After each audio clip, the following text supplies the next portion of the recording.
going to talk about communications because guess what? People want to hear from you. They want to hear from you more frequently than what they're hearing right now. But social media, blogs, email, newsletters, golly, are these the power tools that are in use today? Yes, they are. We also want to talk about some of the best practices for using these kinds of communications channels. And I want to emphasize that word multi-channel because guess what? It's not about one way anymore. This is about you using the right channels in the right ways to create the right relationships with your partners. So here's a little bit of a look inside your partner's lives, okay? A little bit of a look inside your partner's lives. Guess what? They're incredibly busy. That's been said. I brought it up yesterday when I said you may not get the 30-minute appointment. You may not get the 15-minute appointment. You may only be able to take 2 minutes of a businessman's time before his day begins in his office. They're very, very busy. Now, at the same time, these are the people that will spend 2 to 3 hours a day updating their status on Facebook. All right? Busyness can be qualified. Busyness can be qualified. There are some things that people will always make time for. You need to be one of them. You need to be one of them, okay? Yes, they're incredibly busy. Here's something else. They have their own concerns that will always, always, always take precedence over yours. Your need is not the most important thing in their life. They have kids that are in college. They have kids that are flunking out of junior high school. They have a kid who's in trouble with the law and is facing jail time. They have health issues. They have job issues. They have all kinds of things going on. Their concerns are always going to outweigh yours. Always. Always. Underscore, always. All right? Always. Keep that in mind. They still want to hear from you, but about what matters to them, much more than what matters to you. All right? Think about that for a moment. They want to hear about what matters to them, not so much what matters to you. Now, you'll have certain partners that will have a greater interest in the minute details of your potty training your grandchild than a lot of other people will have an interest in that, you know. But I see an awful lot of missionary prayer letters that go into these really weird family detail things, and you know what? I don't have time to read that. That's not my concern. That's not why I'm paying you, quote unquote, to be my representative in that mission field. 97% of your partners are online. You know what? A lot of ministries have seen a statistic like that and said, guess what? We're going to cut out all print communications because we can save a lot of money that way. Here's the problem. 40 to 60% of your partners still prefer physical mail communications. 40 to 60% prefer mail communications. What happens when all you do is send emails? When all you do is do a blog or whatever? You're not scratching about half of your partners where they really itch, right? Here's the issue. Your partners have preferences. They want you to honor their preferences. Said another way, they want what they want when they want it. You might have an idea that, well, here's my plan. This is what I'm going to do. And so like it or leave it, take it or don't. This is what my plan is. And your partner says, guess what? I don't fit that plan. I don't fit that plan. When they make that statement up here or in here, it changes the relationship between you. We say we're all about relationships, right? Do I know my partners well enough to understand what their preferences are? That's a question you need to ask yourself for every single person on your partner team. Do I understand and know them well enough that I know what their preferences are? How do they want to engage with me? All right? It is a new communications environment. Here's the truth. Connecting with partners has shifted rather dramatically, particularly within the last decade, actually within the last 5 years. It's not a one-way broadcast anymore. It is a multi-channel conversation. We can engage with people. We can dialogue with people. We can have conversations with people. We're back in the old days, you know, when Hudson Taylor first went to China, he said goodbye at the dock, and people never saw or heard from him again. All right? We're not in that era anymore. The world is so much smaller. I can be in touch with my kids moment by moment through the thousands of text messages that they send. And I might catch one or two of them as they're blasting through, you know, cyberspace here. I might catch one or two of them. But moment by moment communications, this is what people are accustomed to. This is what people are used to. You get upset when it takes longer for your Netflix movie to download than it normally does. Why? Because I want it now. I'm ready to watch right now. I don't want to wait. This is how your partners communicate, okay? Whether you know it or not, your partners and your pastors and your prospects are all using social media.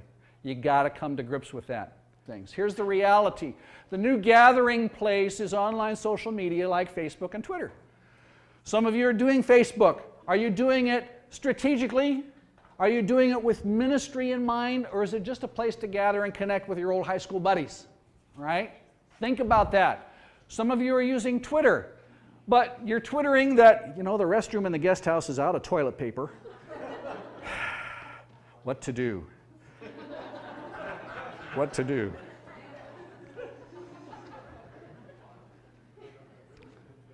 Here's the reality. 750 million members combined on Facebook and Twitter. And you think of that, the world is there. Why would anybody follow me? Why would they follow me? Why would they do that? When there's so many more interesting people out there to follow. What is it that I can deliver that no one else can? God's calling, the ministry and that He's called me to be involved in, the impact that we're having on a daily basis, all of the amazing things that are going on in tribes around the world, the fact that we're reaching a new tribe every 45 days, all of those kinds of things. There's lots of information that we can tweet about. There's lots of things we can post about. Doesn't have to be the minutia of our day, our attitudes, our ideas, or opinions, or who won on America's Got Talent the other night, you know. That's not to say that those things aren't important, but they may be less important than the things that you really can share. Why should they follow you? Because you're delivering value to partners through your communications. You're helping them keep in touch with what God is doing around the world. Or here in my church, in Camdenton, or in Roach if you prefer. All right? It's a question about being intentional with those tools. There are more than 250 million blogs in the blogosphere, one for almost the entire population of the United States. Isn't that interesting? It's growing every day by 3,000 to 5,000 new blogs. Why will people take the time to read yours? Well, the whole world isn't going to come and read yours. But if you're delivering great information, very significant value to your partners through that blog that they can get no other way, they're going to read your blog. They're going to read your blog. How many of you have blogs? Okay. Good for you. $50 gift cards to everybody that reads it. And all right. We're going to be checking. All right, we're going to be checking. Recording what is God doing in your life, what's God doing through your ministry. Having a blog is a good thing. All right, let me just put it out there. It is a good thing. It doesn't mean you have to be the world's greatest journalist. You don't. But you have something to say because something's going on down here. God's working in and through you impacting other people around the world. Some people will follow a Twitter feed that will never visit a blog. Some people will go on Facebook to see what's going on in your life, and they'll friend you there because that's what they use. But they don't follow Twitters. You know, they don't do that kind of thing. They wouldn't want to have 140 character summations of what's going on in your life. They want to see a little bit more than that. All right? It's preferences. It's how we choose to do our communications with people. And some people won't do any of that stuff. They'll read the personal letter that comes hand-signed, hand-addressed, hand-stamped, and handwritten when you send it to their mailbox. That's what they will read. YouTube is now the second largest online search engine. Did you know that? What's the first? Google, right? Google now owns YouTube. So really, literally, YouTube is the largest search engine. It's just a different variety of Google, all right? 350 million visitors a month watch more than 2 billion informational or entertainment videos. Do we have videos on YouTube? Yeah. How many people watch them? You know what? NTM gets a lot of watches. If you had a YouTube channel, I guarantee you that people would really be enthralled with seeing and hearing what's going on because we've posted a bio up on our site. And they'd say, oh, this is what this is all about. Oh my gosh, I had no idea. I thought you were just doing code. I thought you were just teaching class. This is why you're doing what you're doing. The power of video is amazing. You know what video does? Video engages us in other people's lives. It gives us a chance to see and in some kind of vicarious way experience what's happening. You know what one of the most successful television programs is right now? What's the one where you've got 800-pound people who are trying to lose weight? The Biggest Loser is one of the most popular. Why? Is it about losing weight? No. It's about the change that's taking place in these people's lives and in their relationships, and they're so desperate and so determined to change their lives. That's what engages people. They want to see inside that. They want to see those stories of change. They want to root for those people. That's why video is so powerful for you. All right?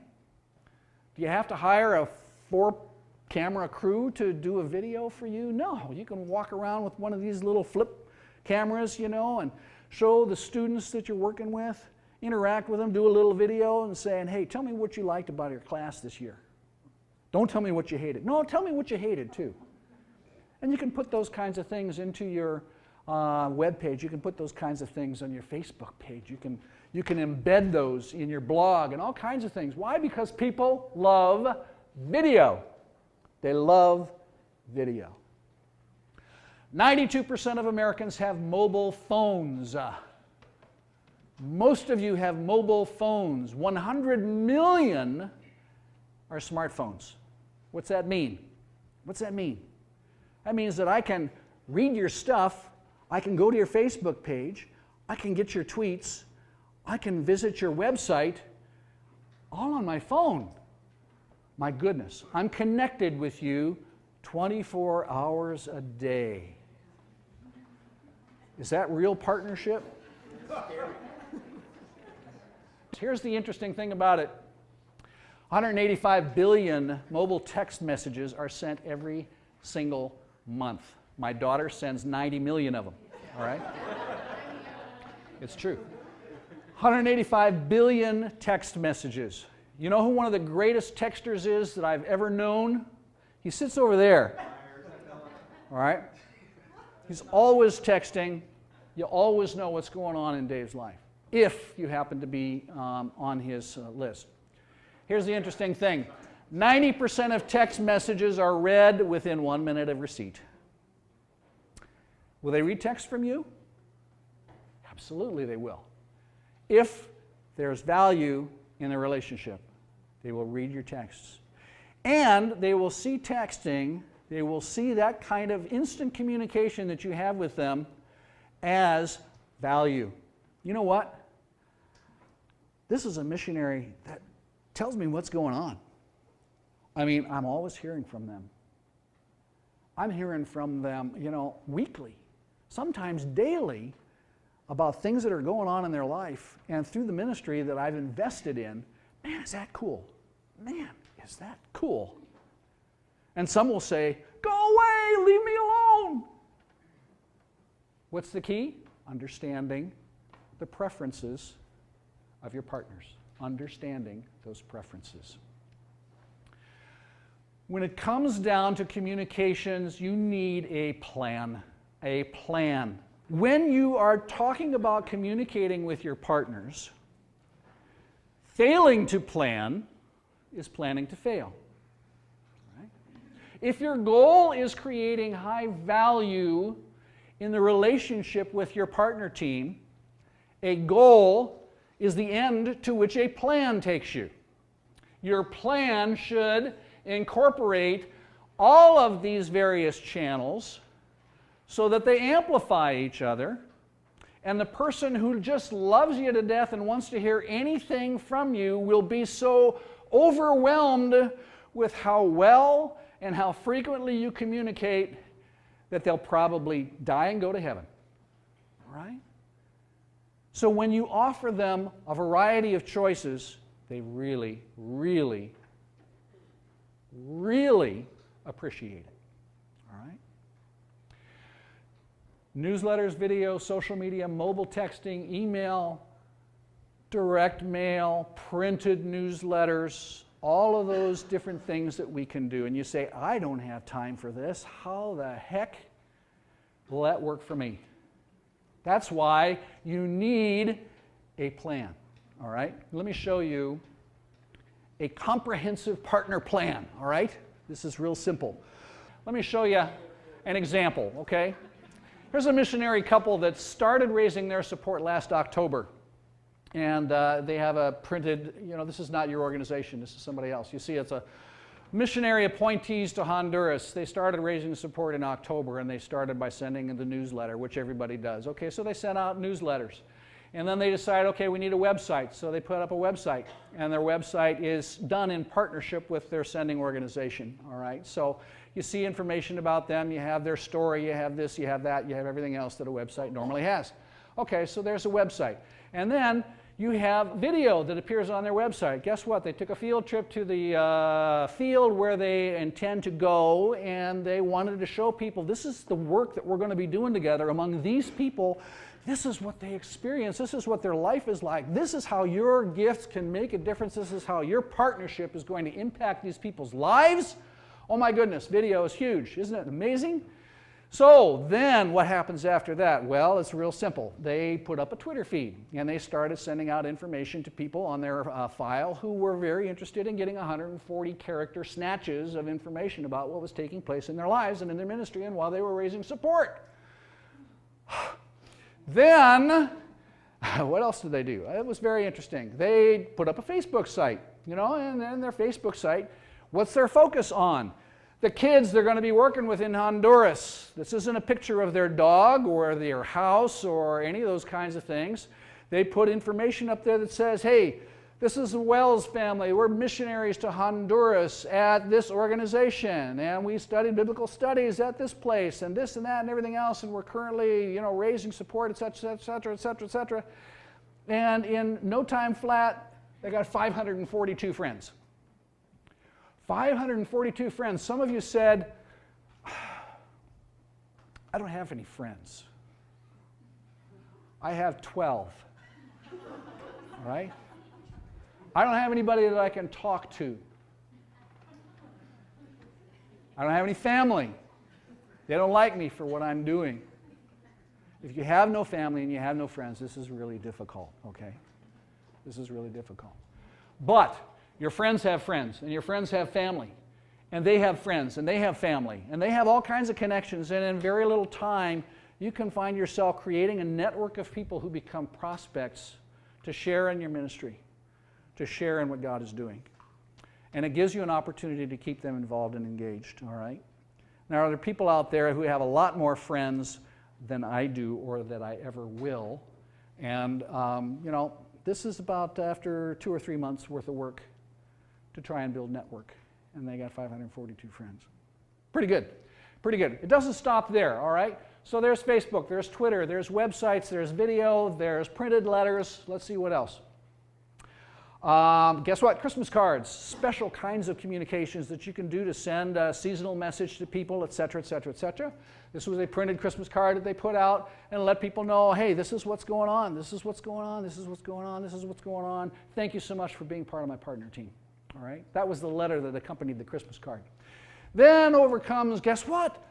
A special communication, an email communication, monthly support update, 100%. We're happy to announce that we're at 100% of our monthly support. They started in October.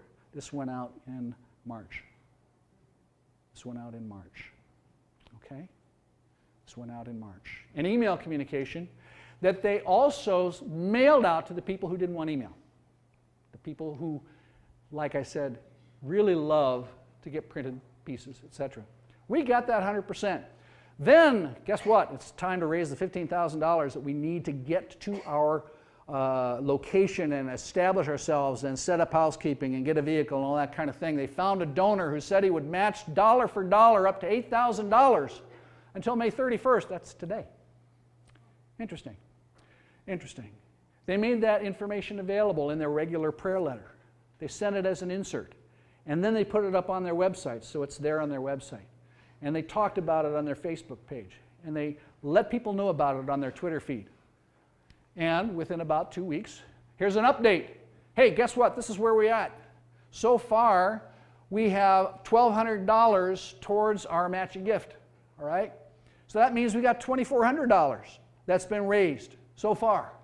Guess what, though? There's a deadline on this. The donor's going to take it away after May 31st.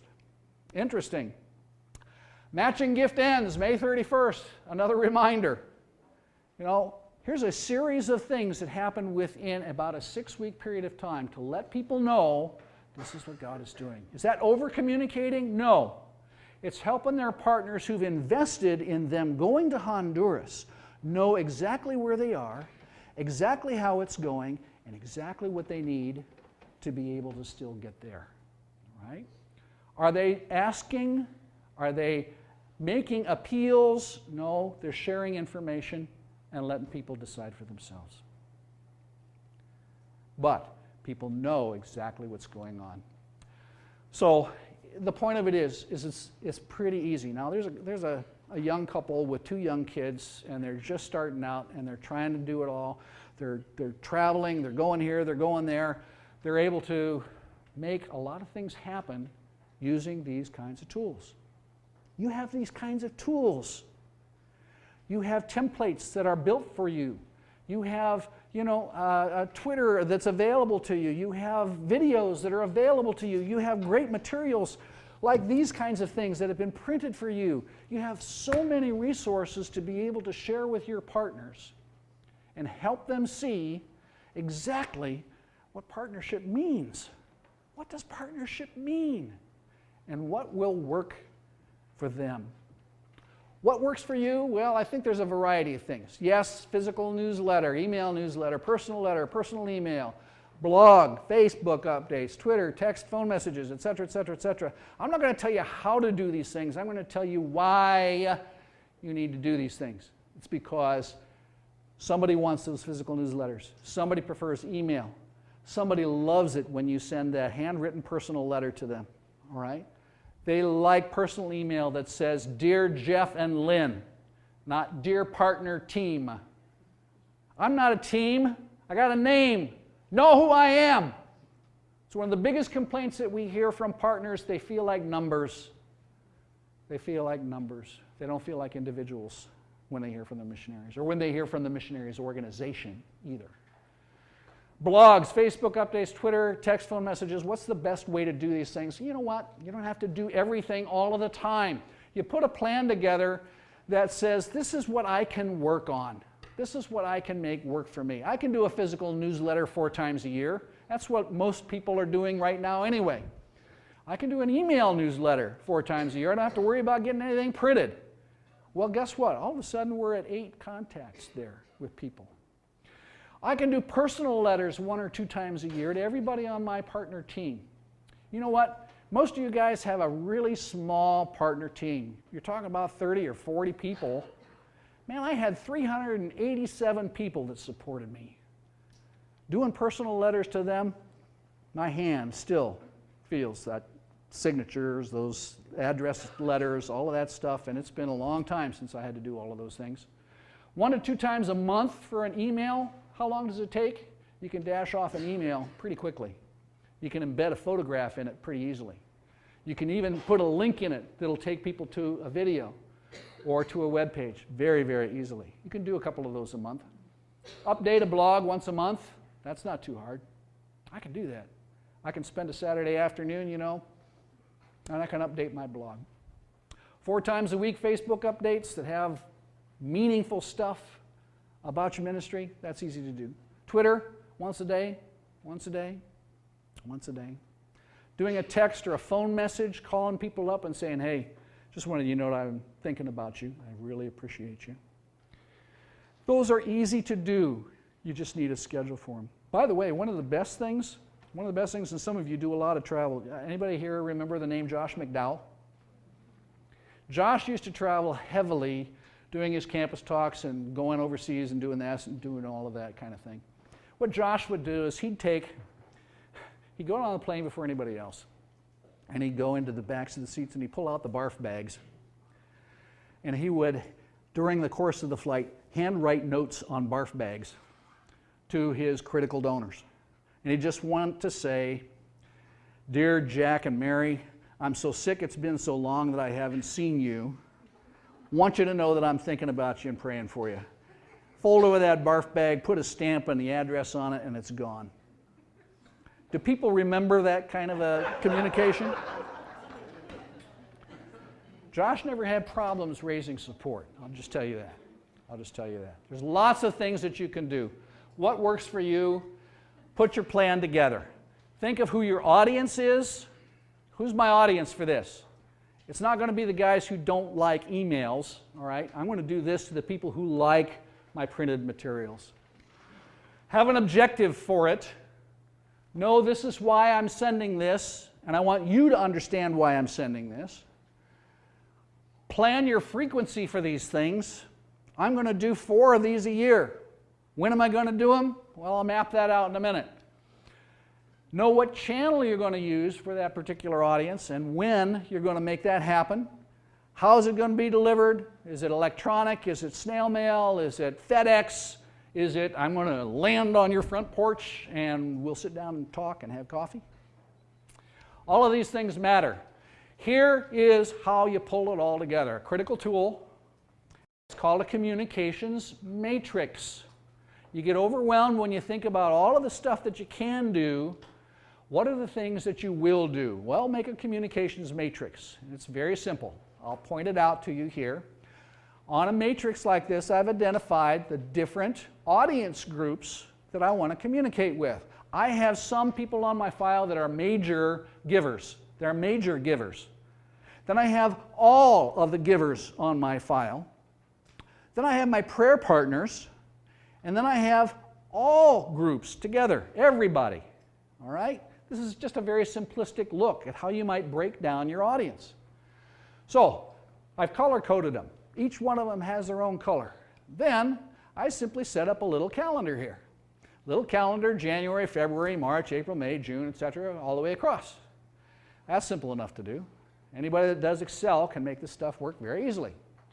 Then, I identify what are the different channels that I'm going to use in my ministry. How am I going to connect with partners?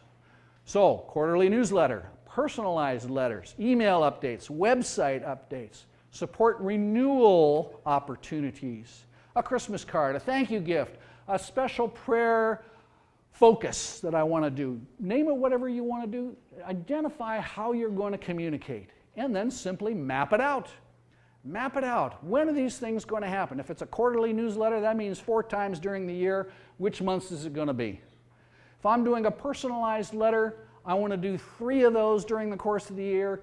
This is the audience that's going to receive that from me, and this is when they're going to receive it. Here's when my email updates are going to go. Here's when my renewal letters are going to go to help people continue their involvement with me. Here's when my Christmas card is going to do.